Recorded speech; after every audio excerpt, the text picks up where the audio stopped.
Olá, sexto ano, tudo bem? Sejam bem-vindos à aula de Geografia dessa semana.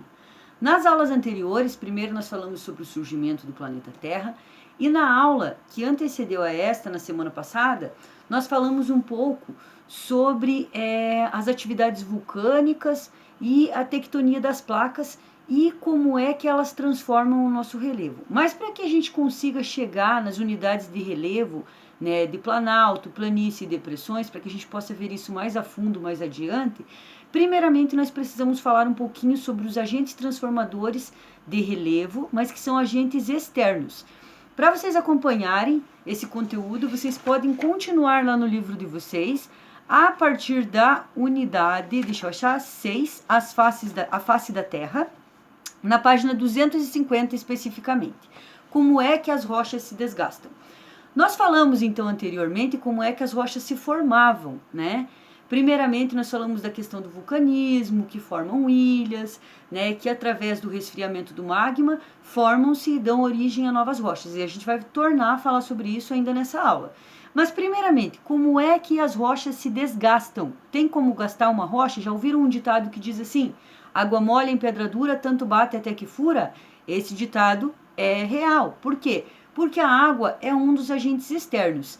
Se vocês observarem os rios, principalmente em rios caudalosos e que possuem muitas rochas no seu percurso, no trajeto, no leito, vocês vão ver que a água ela vai quebrando essas rochas que estão ao seu redor e vai fazendo com que cada vez mais ou o rio vá ficando mais profundo, né? Ou que as rochas que estão próximas ao rio, elas fiquem todas redondinhas. Já perceberam quando vocês vão ali para a praia, descendo ali, dá uma parada ali naqueles riozinhos que tem, indo para o litoral? Se vocês observarem, no fundo do rio, os rios que são mais baixinhos, tem um monte de pedra bem redondinha. Mas elas já nasceram assim, aquelas rochas lá? Já sempre foram formadas naquele formato redondinho, bonitinho? Claro que não. Aquelas rochas, aqueles pedaços de rochas que a gente chama, né, de pedra, mas que na verdade não é uma pedra, é uma rocha também, só que em uma menor proporção, eles vão ficando arredondados de tanto bater um no outro, de tanta água, né, vai levando aquele pedacinho de rocha ali, quando ele quebrou, ele era todo pontudo. Mas como ela vai batendo nas outras rochas, ela vai se modelando e vai ficando bem redondinha. É igual pegar uma massinha e ir fazendo isso aqui na mão, ela vai ficar redonda. A mesma coisa acontece com a rocha, mas num processo muito mais lento. Ela vai batendo, batendo, a água vai levando e ela vai ficando redonda, não é legal? É legal. Então, o desgaste das rochas ele pode ocorrer de várias formas. Ele pode ocorrer através dos ventos, pode ocorrer através do regime das chuvas, do regime dos rios e também pode ocorrer pela transformação humana e também pela movimentação das áreas que estão congeladas, ou seja, das grandes camadas de gelo. Primeiramente, vamos começar lá. As rochas, elas sofrem um processo que é chamado de intemperismo. O que é o intemperismo? É o desgaste dessa rocha.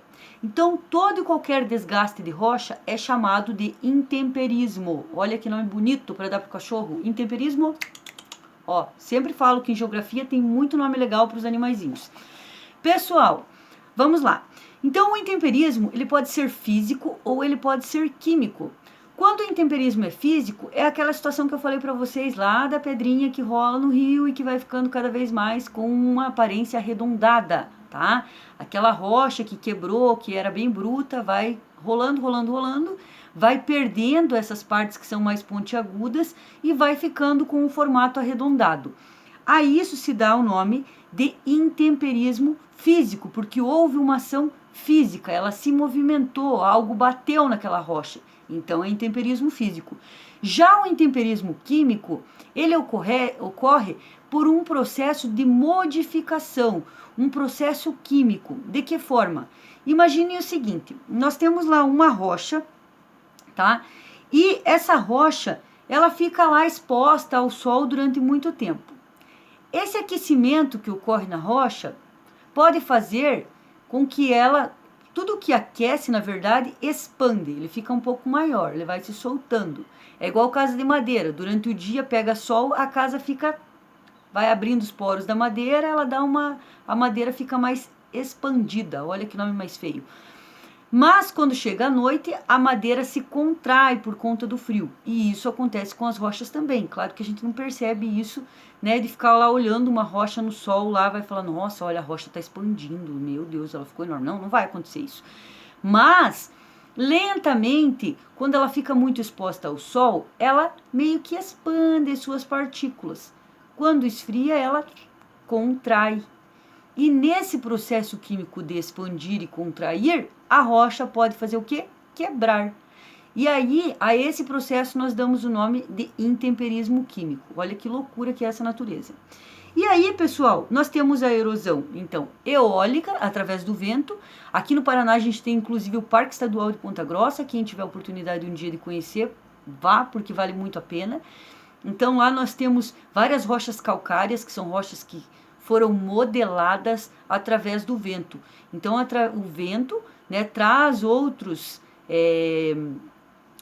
micropartículas que batem nessas rochas e vão quebrando e fazendo com que elas vão se modelando, causando então a quebra dessas rochas, o intemperismo físico. Também nós temos o intemperismo marítimo, que é aquele que provoca aquelas falésias, aquelas grandes, do lado da praia, né? Aqui no Paraná a gente não tem falésia, mas se vocês observarem na costa do Brasil, no Nordeste, tem algumas regiões que tem. O que são essas falésias? São aqueles paredões rochosos que tem na frente do oceano. Então, de tanto que o oceano vai batendo ali na rocha, ele vai quebrando e vai formando aqueles paredões retões lá. Pesquisem lá no Google, deem uma olhada lá. Falésias é o nome, muito bonito de se ver. Depois a gente tem o intemperismo fluvial, que tem a ver com os rios. Então, conforme o rio vai seguindo o curso, vai quebrando essas rochas que estão no caminho. O intemperismo glacial, que provoca um fenômeno muito bonito. Aqui no Brasil a gente também não tem, porque a gente não tem formação de gelo aqui. A gente está muito próximo da linha do Equador. Mas, se vocês observarem lá na Noruega, nos países nórdicos, eles têm um fenômeno lá, tem uma paisagem que aparece lá que é chamada de fiordes. Os fiordes, eles foram surgindo a partir do quê? Da quebra de rochas, do intemperismo. Então, dado um período lá, milhões de anos, né, toda aquela região era coberta de gelo. No entanto, com o passar do tempo, com o aquecimento que foi acontecendo naturalmente, não foi o aquecimento que o homem causou, mas um fenômeno natural que acontece num processo dentro da história aí, né, do nosso planeta, esse gelo, essas camadas de gelo, elas foram se derretendo e aquelas porções gigantes de gelo que ficavam em cima das montanhas, elas foram deslizando. E com o deslize desse gelo, o que aconteceu? Foi quebrando a rocha, foi formando ali, né, uma modificação naquelas rochas, um intemperismo físico através do gelo. E aí, depois que derreteu toda aquela geleira lá, sobrou o quê? Sobraram os fiordes, que são os meios, né, dessas montanhas que foram cobertos por águas oceânicas mais tarde.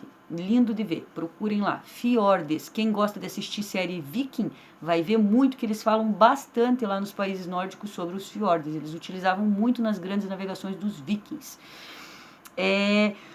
Então, pessoal, os efeitos do intemperismo, né, ele também tem relacionado aos intemperismos biológicos. Como assim, professora? Já viram árvore? A raiz da árvore, quando ela vai quebrando calçada, isso acontece nas rochas também. Muitas vezes a rocha já tem ali uma pequena infiltração e a raizinha da árvore, né, quando é bem pequenininha, vai lá e se enfia na rocha, naquela rachadura. Aí o que acontece? A raiz vai crescendo, vai chegar uma hora que ela tem muita força, porque ela cresce lentamente, mas ela é forte. Ela vai quebrar aquela rocha. Olha que barulho, nada a ver com o barulho de rocha, mas enfim. E aí, a esse tipo de intemperismo, nós damos o nome de intemperismo biológico, ok? Esses fenômenos, gente, eles acontecem, então, e vão modificando as camadas mais externas da Terra. E aí, para a gente terminar, a gente tem os tipos de rochas.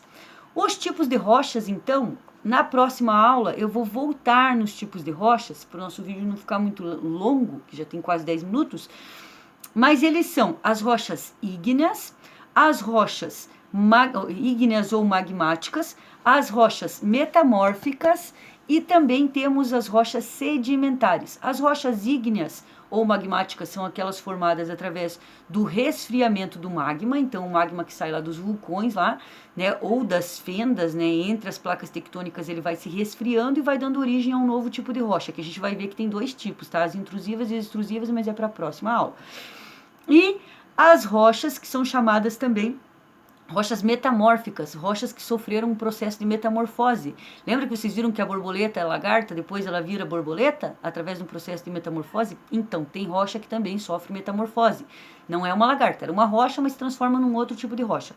E para finalizar, nós temos um terceiro tipo de rocha, que são as rochas, agora esqueci aqui, sedimentares.